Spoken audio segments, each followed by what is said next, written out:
की फुर्सत नहीं है, होती है पूजा सिर्फ खाने की फुर्सत नहीं है। और आरती हो दो शब्द भैया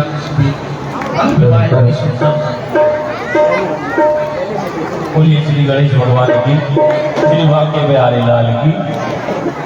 व्यासपीठ पर विराजमान परम पूज्य परम गौभक्त तपस्वी संत मधुर हृदय संवेदनशील स्वभाव के धनी परम पूज्य महंत श्री विपिन बिहारी दास जी महाराज के चरणों में दोनों हाथ जोड़कर कोटि कोटि प्रणाम करता हूँ। मंच पर विराजमान परम पूज्य महंतगण आप सभी के चरणों में कोटि कोटि प्रणाम करता हूँ। एवं यहाँ पर उपस्थित आप सभी धर्म प्रेमी बंधु बांधव माताएं बहनें आप सभी के चरणों में भी दोनों हाथ जोड़कर आप सभी को प्रणाम करता हूँ। आज जब मैं आया तो पूज्य महाराज जी बेटियों पर प्रसंग सुना रहे थे। जो बात पूज्य महाराज जी कही मैं निश्चित तौर पर ये कह सकता हूं कि यहाँ पर उन बातों को सुनकर प्रत्येक पिता की आंखों में, प्रत्येक माता की आंखों में और प्रत्येक पुत्री की आंखों में आंसू दिखता है। ऐसी कोई आंख नहीं थी जो भरी ना।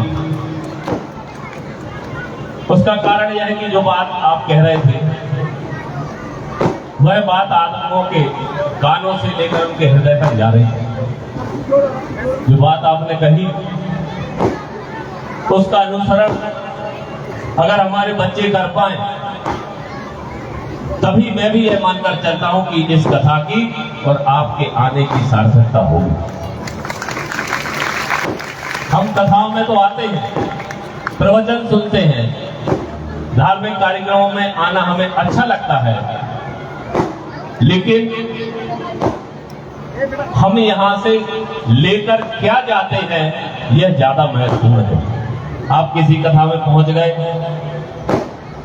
आपने हंस लिया, आपने रो लिया, तालियां बज गई, नृत्य कर लिया, प्रसाद पा लिया, लेकिन अगर आप यहां से कुछ लेकर नहीं जा पाए, मैं किसी वस्तु की बात नहीं कर रहा हूं, मैं विचार की बात कर रहा हूं, भाव की बात कर रहा हूं, नियम की बात कर रहा हूं, अच्छी सीख की बात कर रहा हूं। अगर हम इन कथाओं से, इन धार्मिक आयोजनों में आकर कुछ लेकर नहीं जाते अपने मन में, अपने मस्तिष्क में, तो इन कथाओं में आना हमारा सर्वथा व्यर्थ है, कोई मतलब नहीं। ये संत हैं, इन्हें ईश्वर ने इसी कार्य के लिए चुना है। मैं कई बार कहता हूं महाराज जी, आज के समय में कोई भी माता पिता अपने बेटे या बेटी को इस क्षेत्र में नहीं भेजना चाहते जिस क्षेत्र में आपने, अर्थात कथावाचन के क्षेत्र में या वैराग्य बनाने के क्षेत्र में। सब चाहते हैं कि hमारे पुत्र या पुत्री ऊंचे से ऊंचे पदों पर रहे, अच्छी से अच्छी नौकरी करें, और तब आप जैसे युवा इस क्षेत्र में आकर सीमित संसाधनों के लिए, सीमित संसाधनों के साथ धर्म की गंगा प्रवाहमान किए हुए हैं, तो यह साक्षात ईश्वर की इच्छा के अनुरूप है। आपके ऊपर परमात्मा की कृपा, साक्षात कृपा है गुरु। हम और यहाँ पर खड़े हुए हजारों लोग चाह कर भी इस पीठ पर बैठने के अधिकारी नहीं बन सकता।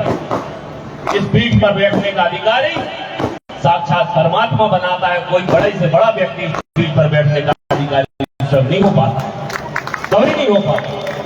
आप कितना भी ज्ञान अर्जन कर लीजिए, आप कितनी भी संपत्ति अर्जन कर लीजिए, आप प्रधानमंत्री क्यों ना हो, राष्ट्रपति क्यों ना हो, आपके लिए अलग से कुर्सी लग जाएगी, लेकिन व्यासपीठ पर बैठने का अधिकारी आप कभी नहीं बन पाएंगे। व्यासपीठ पर जो बैठता है उसके पीछे साक्षात परमात्मा की इच्छा होती है, और जो व्यासपीठ पर बैठ गया उसके ऊपर साक्षात परमात्मा की कृपा होती है, इसमें कोई संदेह नहीं।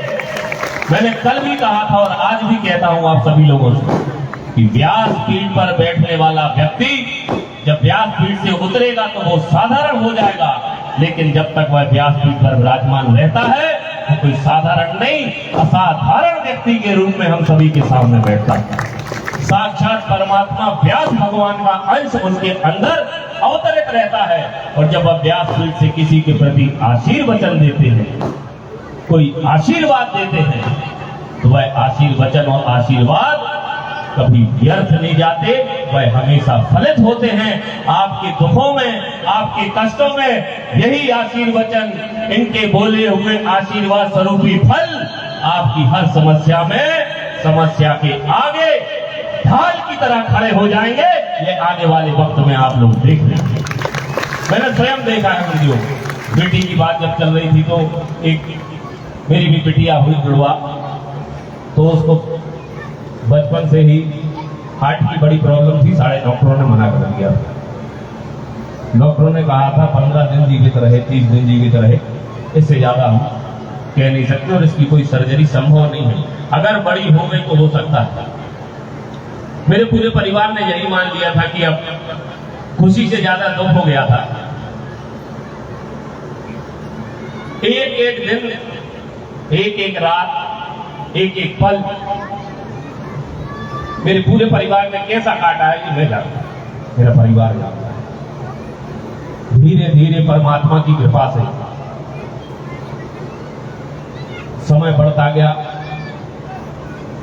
अचानक ही मैं और मेरी पत्नी दिल्ली उसको चेकअप कराने गए। चेकअप कराने के दौरान ही जब डॉक्टर उसका चेकअप कर रहे थे तो उसकी सांस उखड़ गई। बामुश्किल डॉक्टरों ने उसे, उसके प्राण बचा पाए, और तत्काल डॉक्टरों ने कहा कि अब ऑपरेशन करना पड़ेगा। हमारे पास कोई दूसरा रास्ता नहीं था। हमने कहा जैसा डॉक्टर कह रहे हैं वैसा, हमारे पास कोई ऑप्शन नहीं था, कोई विकल्प नहीं था। डॉक्टरों ने ऑपरेशन किया। ऑपरेशन से पहले मुझे और मेरी पत्नी को बुलाकर कहा ऑपरेशन में पूरा रिस्क है, केवल 1% चांस इसके ठीक होने के। ऑपरेशन के दौरान या तो ब्रेन हेमरेज हो जाएगा या इसका हार्ट फेलियर हो जाएगा, हम कोई गारंटी नहीं ले सकते। हम लोगों ने पक्का हृदय करके कहा कि अब जो होना है बड़े के हाथों में सौंप दो। हम अपना काम करें, डॉक्टर अपना काम करें, बाकी परमात्मा अपना काम करेंगे। आपके आशीर्वचन जिसकी मैं चर्चा कर रहा था गुरुदेव, और जो सत्कर्मों की चर्चा आपने मेरे पिता की करी, ये सत्कर्म, आप संतों का आशीर्वाद और इस क्षेत्र की जनताओं का प्यार मेरी बेटी को बचा कर दिया है। जो 1% चांस डॉक्टरों ने कहा था वह 1% 100% में तब्दील हो गया, और आज मेरी बेटी हमारे परिवार में हंस रही है, खेल रही है।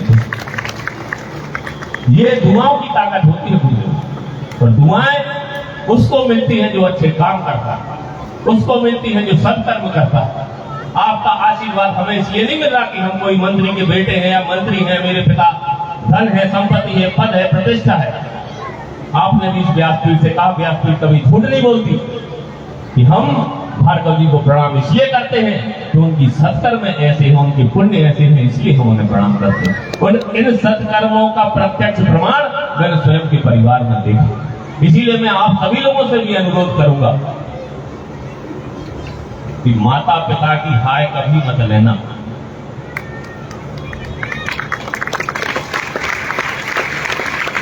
किसी गरीब व्यक्ति की हाय कभी मत लेना। भूखे सो जाना, एक टाइम रोटी खाना, लेकिन ईमानदारी का दामन कभी मत छोड़ना। ईमानदारी का दामन कभी मत छोड़ना। बेईमानी के रास्ते पर कभी मत चलना।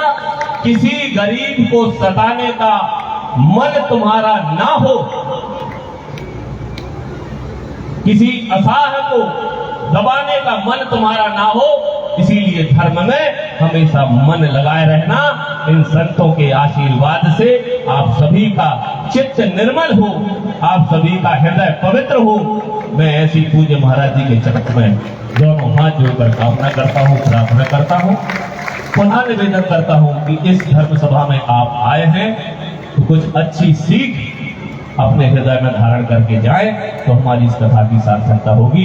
यहाँ पर पधारे आप सभी सम्मानित जन, आप सभी के चरणों में दोनों हाथ जोड़कर प्रणाम करता हूँ, कोटि कोटि प्रणाम करता हूँ। पूज्य महाराज जी के चरणों में कोटि कोटि प्रणाम करता हूँ, हृदय से धन्यवाद देता हूँ कि आप सभी लोगों ने हमारे इस कार्यक्रम में पधार कर धर्म लाभ करवाया।